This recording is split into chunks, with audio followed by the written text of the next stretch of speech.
Welcome to the Double Face, a true crime podcast. Hey guys, this is Jose. And I'm Melissa. Okay, good. My bad. I was ready. Finally. Normally I have to tap her. Okay, your name. Just a little bit. Just a little bit. No, that's good. So I really don't have a lot to tell people. We haven't done anything much. Yesterday I cooked lasagna soup. It was really good. So I cooked it for two of my best friends, and they just shoved it down and vámonos. I have to say it was my first time trying it, and it was good. I was like, I feel like I needed a little more seasoning, but that's just me. Now let's get straight to. I'm gonna tell a story. Melissa will tell one next week, but this is ours this week. And I don't know nothing. No, she doesn't know anything about I didn't want her to do the research. I want us to take turns and authentically react to it. And I feel like this is where we're at. This story is about Ryan Thomas Waller. He's born February 12, 1988. On December 25th, 2006, Don Waller and the family were waiting for Ryan Waller to show up with his girlfriend because they were going to have a family get together, and this is exactly how they normally spend their Christmas day. And the time progresses, it looks like they're gonna be late, but so they pick up the phone and they're like, hey, Ryan's not here, let's call him. Ring, the phone just keeps ringing and nothing. So they both say, okay, well, let's just wait for him. He's probably gonna be late. You know, teenagers or young adults, they're gonna be late, they're gonna come at their time. So they're waiting and as time and hours go by, I don't know what happens, but Don, the father, and the mother, I guess, come to the conclusion it's their parental instincts kick in, and they're like, you know what? Don, the father, says, you know what? Let me go check on him. Let's do a welfare check because I also not feeling right about this. So they call the 911. The dad starts driving. As he gets to Ryan's apartment, Don, the father, meets the officers and he tells the officers, hey, please, I just want you to know this. We were waiting for my son Ryan and his girlfriend Heather. They were supposed to have been here hours ago, so can you just please check on them? So they said, yeah, of course. They walk in. They go up to the door. They knock and they knock and they knock and nothing. Silence. So this time they announce themselves. They knock and they're like, hey, police department. But they hear the deadbolt unlock. And then they hear the other door, the main door, the knob turn. And as he opens the door, it's Ryan at the door. The only thing is, Ryan I can show you on YouTube, but you can also see it if you look it up. Ryan Waller has this huge bruise that has his complete eyes shut. It is so black, Melissa, that it's past purple. That's how dark it is. It's past purple, but in the temples of his side and the cheekbone, like where the jawline is, you can see like a tint of yellow spreading through there. Now, I want to mention that the other side of the eye is not, it's bruised, the same amount of bruising, but not shut. Okay. Now, on the left and right side of the nostrils, there's two punctures, two wounds, just circles, dime size on each side. He's not bleeding, but it looks like dry blood. So there looks like something happened. Yeah. So they're like, hey, Ryan, we're the police. Your dad sent us to check on you and Heather. And so Ryan says, absolutely nothing. He's like, are you guys okay? Nothing. He goes, well, we're doing a welfare check. So as they're looking behind Ryan, they notice that there's a woman at the sofa, just laying there. And they're like, is everything okay? Because they also, what I didn't mention is that Ryan has scratches on his face. So they think, okay, as police officers, they think this is a domestic violence situation. We've got to take care of this. Something's happened because he looks like this. She's got to be beat up. She's got to be something. And so they tell him, we need to walk in because of the welfare check. And Ryan says, no, you're not coming in. Well, the police officers are like, no, we're telling you that we're coming in. This is a welfare check for you and Heather. So I'm sorry. Move to the side. We're coming in. As they make their way, the police officers, to the sofa, they notice that there is a lifeless body of Heather.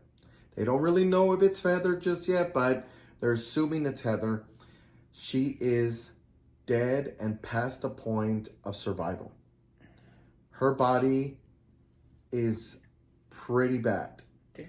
So immediately, what they do is they escort Ryan out they escort him out to the car. Mm-hmm. They haven't had a conversation with the dad yet, but the dad starts seeing that Ryan's being escorted by the police. And so I guess a relief comes over him. He's like, oh, okay.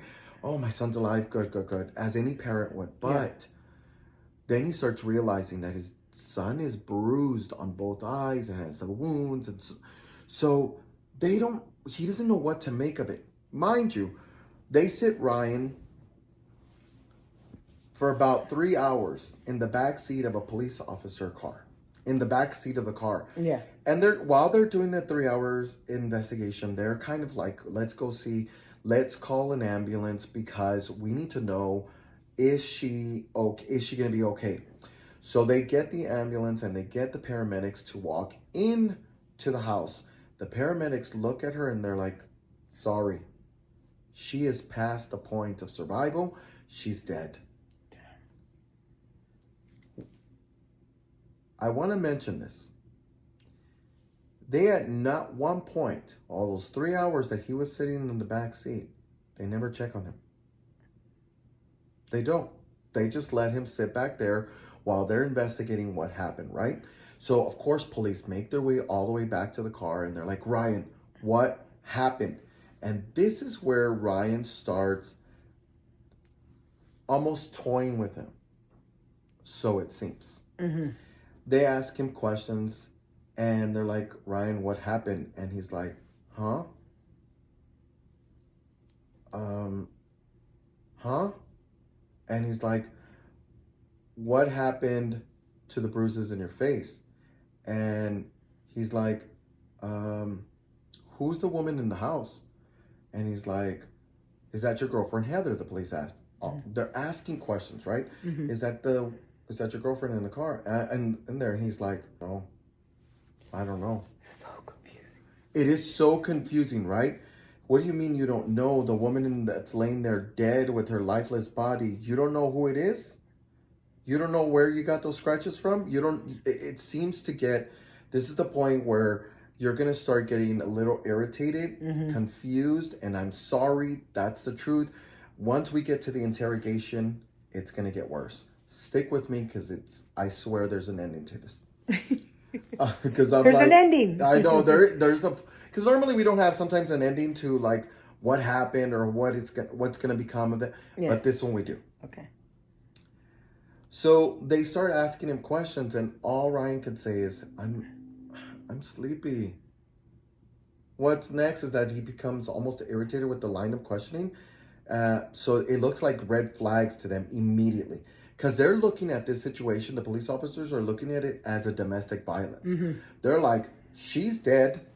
More likely, you guys got in a disagreement or a scuffle or something that you shot her.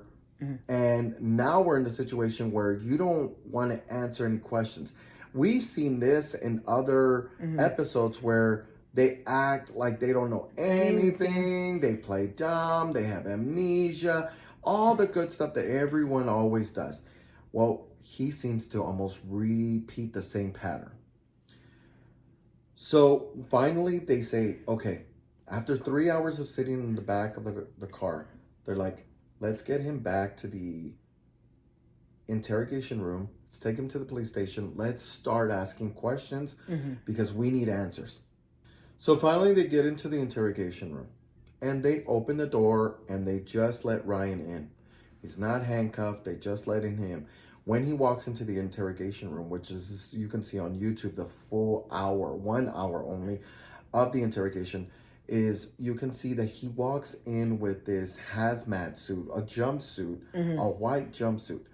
And you can immediately see the bruises and so forth. It's apparent that they're there. Yeah.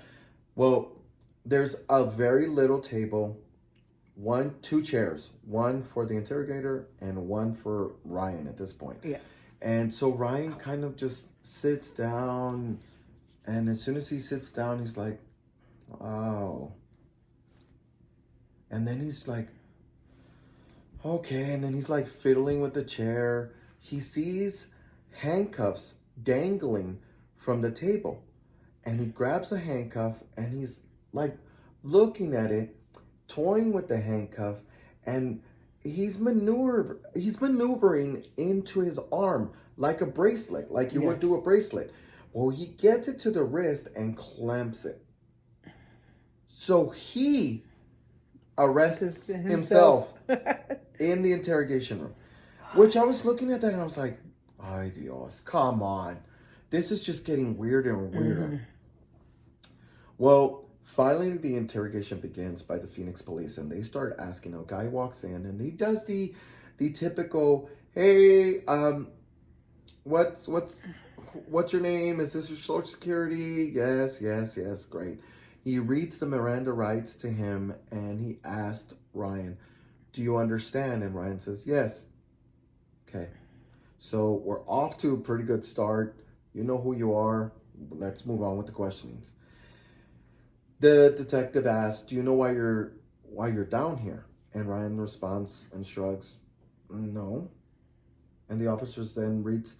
He's like, "Okay, well, let's keep going. Ryan, what's the highest level of grade that you've gone through school?" And Ryan's like, "I don't know." "What do you mean you don't know?" "I don't know. I eighth grade." And he's like, "Okay." The detective says, "Well, then you must have gotten your GED, right?" And he goes, "Oh, I don't know." Then he asks him again, "Well, what's the highest grade you've passed?" And Ryan says, "B." Like A, B, C, D, E, like F, like the grade levels. And the detective says, No. Not like grade, like what grade you got. What's the highest grade level you've passed?" And he's like, I don't really know. I don't know. He just keeps saying, I don't know. He's I just want to go home. I just want to go home, and I'm tired. And the detective's like, "You're not going home. You understand your rights, right? Like, you know what's going on." He's like, "No." And so he's like, "What do you..." Now you're confusing him, right? So the detective continues, and he starts getting into the questioning about what happened to him, and do you have a girlfriend? And Ryan doesn't respond, and he's like, "The girl in the house. What's her name?" And the Ryan's like, "Heather." "Oh, okay. What's Heather's last name?" Hickman. I couldn't make out what he said exactly, but he's like, "Okay, can you spell it for me?" K. He's like, "Okay, what's the rest of it?" And Ryan's just like, "I don't know. I don't know." He goes, "Okay, so how old is she?" He's 16 or 17. But really, Heather is 21 years old. The detective just tries to keep getting information from him, but Ryan just keeps getting fidgety. He's not responding in full sentences, and I'm sure the detective is getting more and more irritated. Because I am too, because I'm like, ugh. If you're getting irritated, this is the same thing that it's so funny. I was listening to this podcast, the Murder with My Husband, and I got some of the information from them, and I got some from YouTube and then some other stuff. But the husband asked the exact same thing, and she's like, "If you're irritated with this now, imagine till we get further into it." And this is how irritating it's gonna get. But I promise there's information as to why he's behaving this way. Yeah, I figured. Yeah. So now we're trying to get information from Heather, right? Because that's all we have. We just know that she's dead in there. You're not making sense. He goes. So Ryan's like, I don't know. It's because it's what was Heather doing there? I don't know. I think she was doing Christina's hair, and he's like, Christina. He's like, well, the detective says, who's Christina? Ryan says, Christina's on the couch. And the detective says, well, what's Christina's last name? Remember, we need to verify every single time who these people are. And Ryan's like, I don't know. I don't know. And so the detective moves on to the next question. He's like, are you sure you don't know how old she is? 20. Then he's like, okay. But Ryan then interrupts us. Well, it's because of Alicia and Eric. And detective's like, who is Alicia and Eric? And he's like, what, you know what? What's Alicia's last name? Remember, every time there's somebody coming in, the officer's like, let's verify who that is. Yeah. And he starts getting irritated, Ryan, and he's like, I don't know, green something. And so he's like, okay, the detective's like trying his best to get clarity from all these players coming into what Ryan keeps feeding to him. And Ryan's just sitting there with his feet on top of the chair. I mean, he's in this like huddle position where it seems like he's cold. Like he wants to go to sleep and he's trying to comfort and warm himself. And so then the detective continues and says, so what do you have Heather's number? And he's like, what about Christina? He's like, what do you mean? He's like, the detective goes, well, what happened last night? Mind you, he is dodging every single time that Ryan is trying to confuse him. The detective is trying his best to get him back in order. And he's like, what happened last night? And Ryan's like, I don't know. I just want to go to sleep. And then he just whimpers a little bit. Then the detective says, Christina's on the couch or Heather's on the couch? Because you just said earlier Heather was on the couch. Yeah. And so the detective is just trying to clarify, right? Ryan responds with, I really don't know, man. I don't know. I just want to go to sleep. So he keeps repeating the same thing over and over. Yeah. This is where I think it takes a bit of a turn, but the detective doesn't really notice too much yet, but it takes a turn for where I'm watching it. So the detective starts asking Ryan, so the house, which is really an apartment where Ryan lives, the house, yes. Ryan says, is that your house? Yes. Did your parents buy that house? Yes. So then what happened? What happened with what? What happened? The detective says, what happened? And they're just going back and forth. And Ryan's like, I don't know. I don't know. It's almost like he's irritated at the fact that he keeps getting these questions.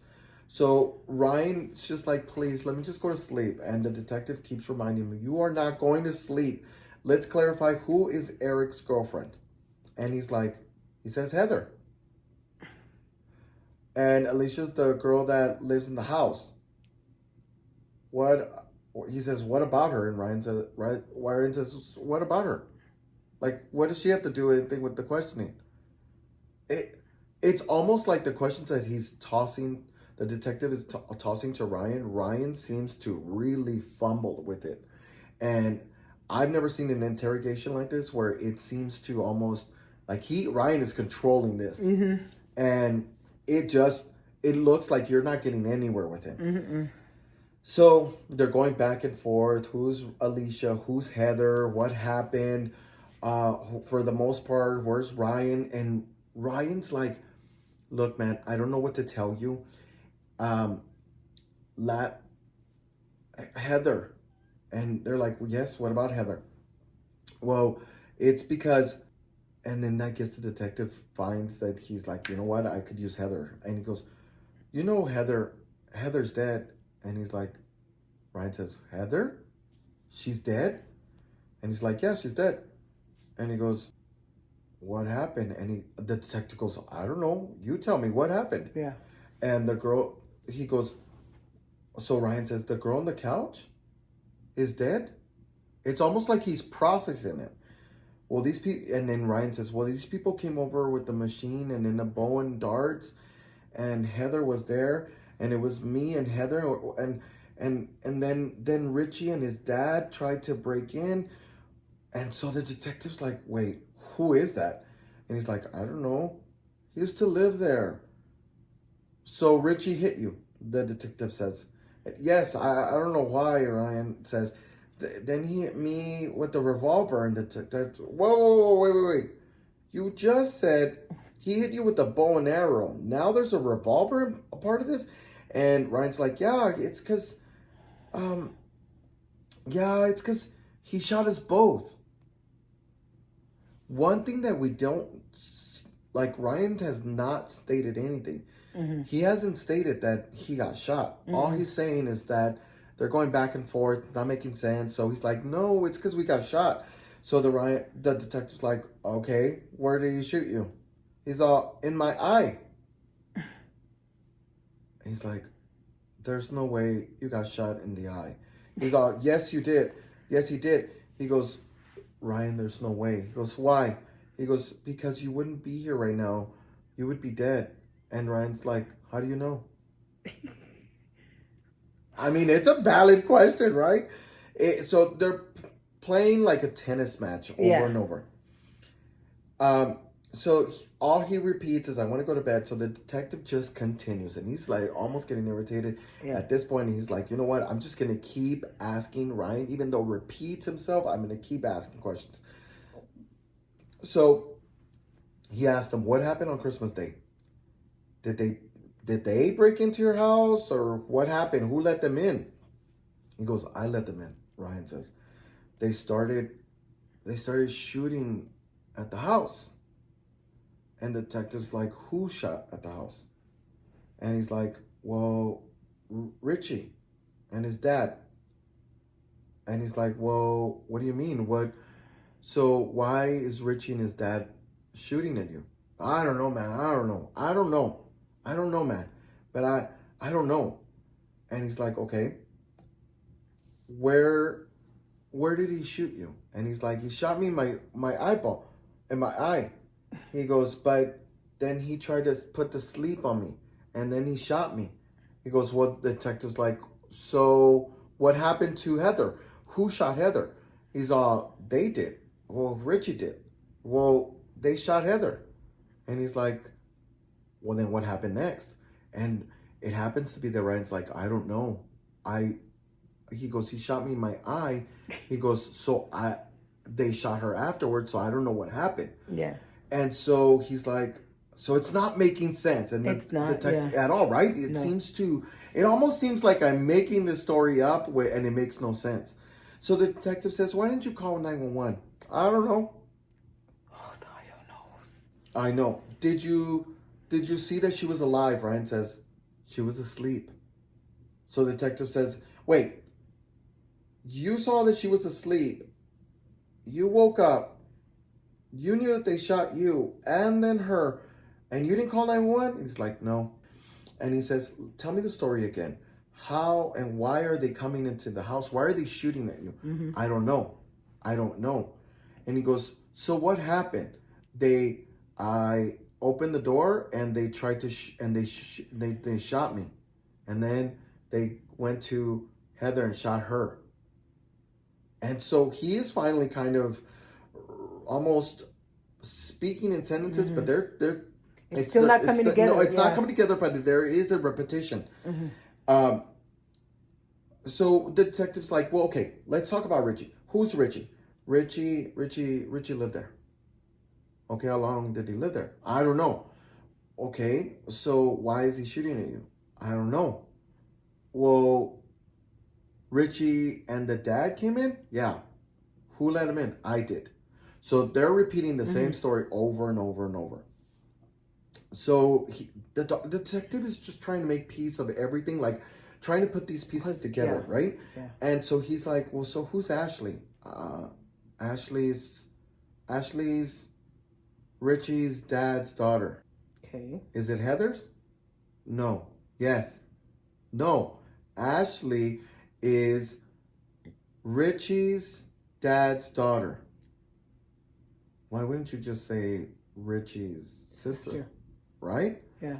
But that's not what Ryan says. And he just goes back and forth, and the detective is trying his best, and he's getting more irritated, and these questions are coming in. He's getting even more irritated. I can tell the detective is getting irritated because Ryan is being fidgety at this point. He's putting his feet on top of the table, puts them down on top of the table, and he puts them down, and he's like, hold on.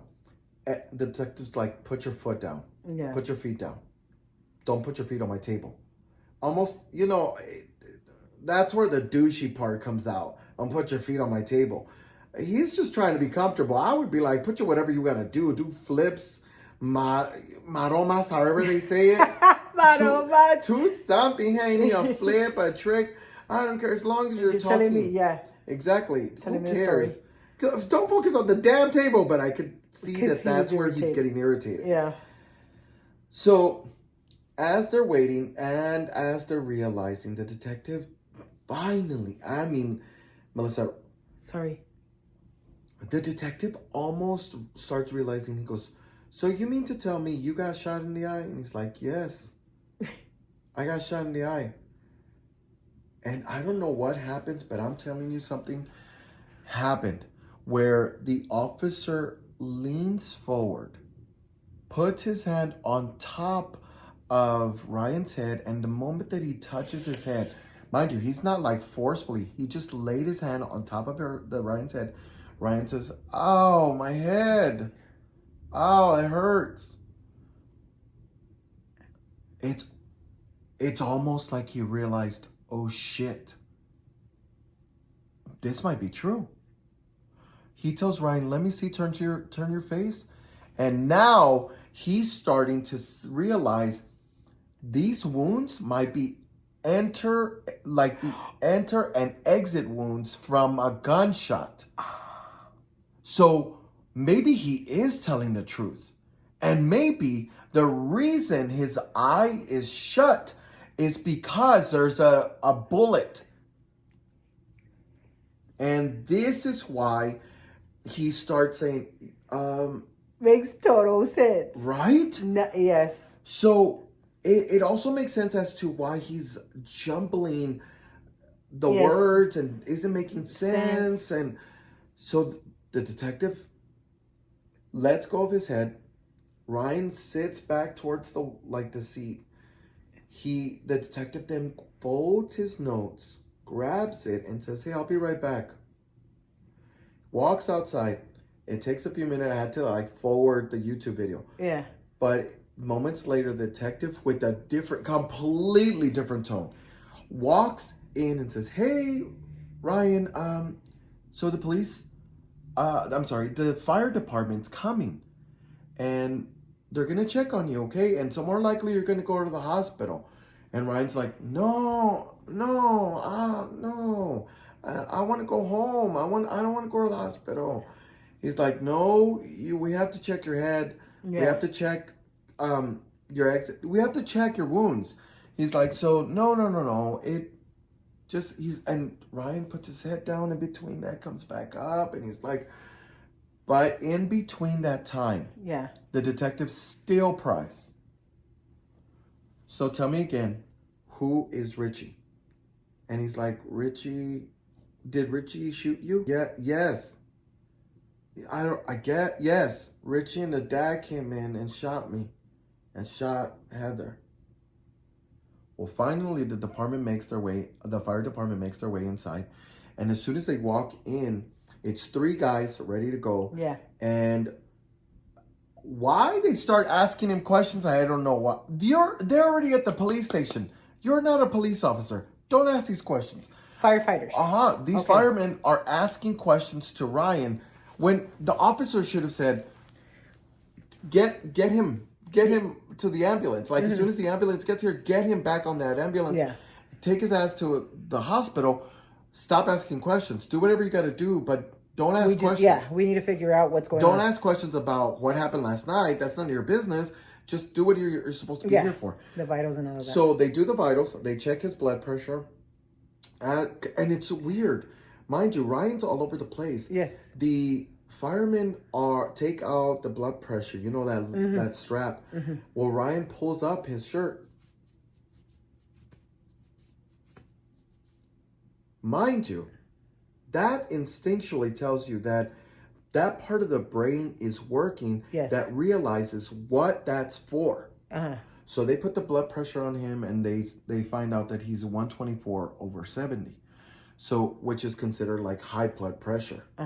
So his answering, well, as he's answering these questions, it looks like the chaos, the behind the scenes where we can't see anything because the camera's pointing into a small room, and there happens to be people in the background. I can hear a woman asking questions. The detective's back there. She's like, okay, get him back, blah, blah, blah. What about, she's asking, it's chaos back here because it looks like the detective finally said, we fucked up. Something happened. He actually looks like he's hurt. And we not once have checked him. From the moment that he was over there in his apartment to the moment that he was 3 hours in the back seat of the police car, not once did we check him. Even though there was an ambulance and there was medics at the scene, and they never checked him. So detectives immediately say, okay, they finally get him. And this is one thing that Murder with My Husband mentioned that I had to actually go back because I missed it, which was so heartbreaking. So the firemen finally say, hey, the ambulance is here. Come on, come with me. There's a piece of paper that was just sitting there. It wasn't anything important. But Ryan just, as he gets up, he grabs it and holds on to it. Almost like he's holding on to like his birth certificates or security, something. An application for his driver's license, something important, right? He just grabs it and walks away. Well, the detectives immediately start going back to the apartment and realizing, let's go look to see what's happening. Did this happen, and is Ryan telling the truth? And sure enough, they go back there and they realize, oh, there's stuff that's missing. And oh, there are wounds. There are bullet holes. There are stuff. How do you not see the bullet holes right when you walk? Beginning. Yes, at least that. Because they thought it was open shut. Open shut. I thought so too, because I thought, oh, he's making it up. And then when you said, so did I. When I first heard this, I was like, oh, he's got to be making this up. He's just doing this for clicks and likes, honey. But what really happened on December 23rd, 2006. Okay. Ryan and Heather were having just a relaxed day before they had to go to Ryan's family's house. They ordered pizza. They were just relaxing, I'm sure, in the living room, just having a day to themselves, when they hear a knock at the door. When Ryan walks up to the door, he notices that it's Richie and his father. Yes. He immediately starts closing the door. In between him trying to close the door, Richie gets in there and shoots at Ryan and shoots him in the eye and shoots him again in the eye. So he shoots him twice in the head. One of them went in through that eye and is still lodged in there. Detectives don't know this. Ryan doesn't know this. Everybody doesn't know this. The other shot almost scraped a piece of his skull and flew out. But that one, they're waiting to see if that is still lodged in there. So automatically that would tell you that Ryan has not been lying. He's been telling the truth this entire time. So as soon as they got Richie, got him twice, they noticed, okay, he's on the floor. This is why he was close to the door. Because remember, when he unlocked the door, that part of the brain, which is the same part of the brain that told him, I think, that you have to pull up your sleeve for the blood pressure for that kit, told him, unlock the door. Unlock the door. After they said, it's the police. Correct. Because he didn't do it at first. He didn't do it at first. He heard the knock, heard the knocks, and then finally unlocked the door. Now, when Richie and his father walked in, the only reason they went towards Heather is because she was a witness. What we didn't know is allegedly that this is what happened. There was like an altercation between Richie and Ryan, and guns were pulled out. Something happened.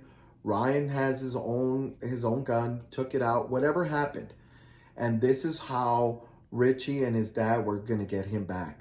You don't pull a gun to my son. So they automatically wanted to put revenge onto Ryan. So they kill Heather.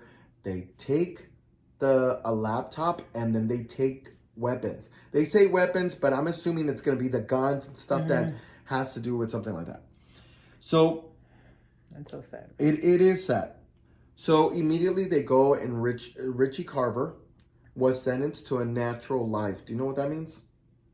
No. Because we've heard a life, but we've not heard natural life. Which means that they'll spend the rest of their life in prison until their natural death. Wow. Meaning they're not getting out. There's no appeal. You're going to die in prison. Naturally. Well, Larry Carver, which is Richie's dad, was released because Richie said that my dad wasn't involved. It was all me. It was me. It was me. Well, Heather Kwan's family, because something happened, because they couldn't put their father and son, right? And then there's husband and wife. There was something that they didn't want to speak, of course.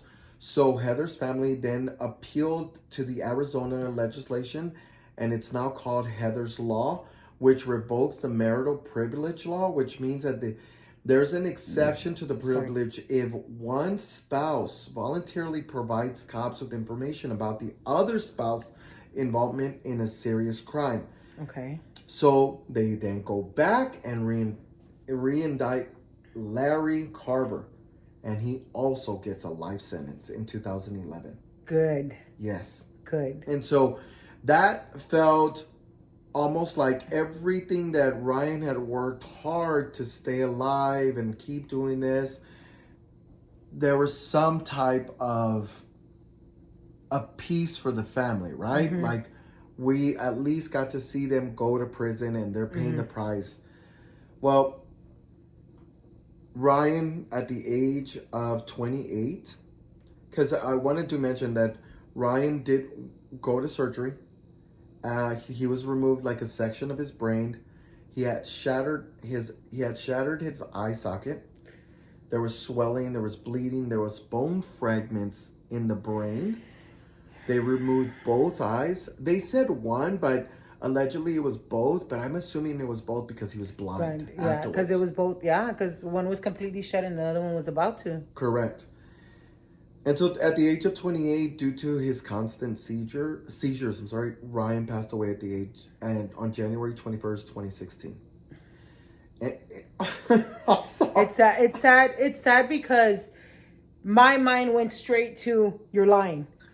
And then to find out that the investigation wasn't done properly, to see that there was gunshots in the home, it's hard. It's heartbreaking. And I think this is why it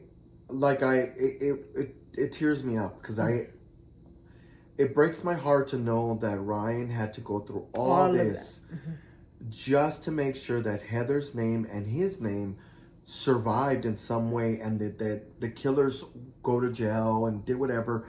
But Ryan, to me, is the epitome of what a hero is, and what one of you, like, what your body will do to make sure that it goes hurt. Yeah, it goes through any means to make sure that you capture the people that deserve to be captured. Yeah. And I'm sure that all that torment, that poor baby, he just, his body couldn't take it. So I wonder if would it made a difference had they done this sooner. Like, as soon as they see him, we're calling, the ambulance, or when the ambulance was there, hey, check this out and check him out, because you can't automatically go to worst case scenario, even though my mind did because of how the investigation went. But I wonder if it would have changed anything. Well, that's funny you say that. So they did submit a lawsuit against the city of Phoenix. And I do want to say this. I want to preface this with, this is why a lot of people of color, or just people in general, cannot trust the police. Mm-hmm. This is why. It went, so for about 3 years, it went on for, is this going to go to trial? Is this going to go to trial? 3 weeks right before the city filed for dismissal, because they found that they found a brain expert that said 6 hours of the delay didn't make a difference. Wouldn't have made a difference because of all that time that they didn't take care of him. It wouldn't have made a difference. Even though every minute was critical, the family said they found someone that would discuss this, but the law said no, it's dismissed. You're right. It wouldn't have made a difference. Let's not charge the police station, the police officers. Let's not charge anyone. So let's just move on. And the family has tried and tried and tried to sue. But for some reason, of course, the city doesn't see that there is something to this. That they feel like they're not in the wrong. Their hands are clean. But I guarantee if it was any of their family members, it would be different. If it was any one of the detectives, an officer, anyone, I know this would have been different. Let's get their hands. Let's get them. But because it's somebody else's kid. Or it'd be a secret. It'd be a secret revenge. Well, the family thinks that they were paid off. Oh yeah, without a doubt. Yeah, it just feels like that. This is all allegedly. Yeah, it just sucks. Yeah, because this is all what we think. It's not. It just the justice system. It's pretty shitty, Very to say shitty. the least. So I don't have a lot about Heather and Heather Kwan, but this is she deserves to be mentioned, and I do want to mention this. She also passed away on December 25th, 2006. But Heather was a 2003 graduate of the Mountain Ridge High School, and she completed her education at Glendale Community College, was a student at ASU, and then she had planned to attend law school. She will always be remembered, and she will be respected by the Double Face family. Mm-hmm. And we just want to say we love you. This is heartbreaking. Yeah. One of those stories that it's the truth of true crime. Let's not judge the book by its cover when it comes to these things, because you just never know. Mm-hmm. We want to say thank you so much for listening. Thank you for watching. Dame un besito. We gotta go. Bye, guys. Bye.